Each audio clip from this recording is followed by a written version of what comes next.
ഗൂഢാലോചനയിൽ പങ്കാളികളായിട്ടുള്ളവരുടെ കാര്യങ്ങളൊന്നും കുറ്റപത്രത്തിൽ പിന്നെ പ്രതിപാദിക്കുന്നില്ലെന്നാണ് മനസ്സിലാക്കുന്നത്. പിന്നെന്താണ് എന്താ ഇവർ ചെയ്തതെന്ന് അറിഞ്ഞുകൂടാ. നമ്മൾ സുപ്രീം കോടതിയിലേക്ക് പോകാൻ വേറെ അന്വേഷണ ഏജൻസിക്ക് വേണ്ടിയിട്ടുള്ള നിയമ പോരാട്ടം തുടരുക തന്നെയല്ലേ? അതെ, തുടരുകയാണ്.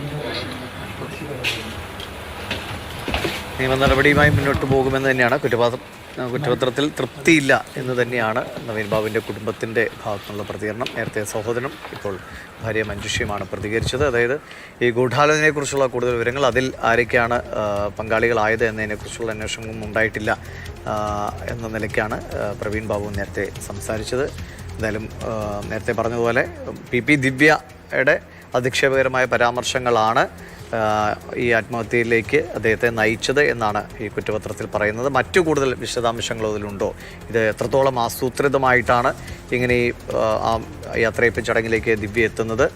CK അഭിലാലുണ്ട്. അഭിലാൽ, കുറ്റപത്രത്തിൽ തൃപ്തിയില്ല എന്ന് തന്നെയാണ് മനസ്സിലാക്കുന്നത് അല്ലേ?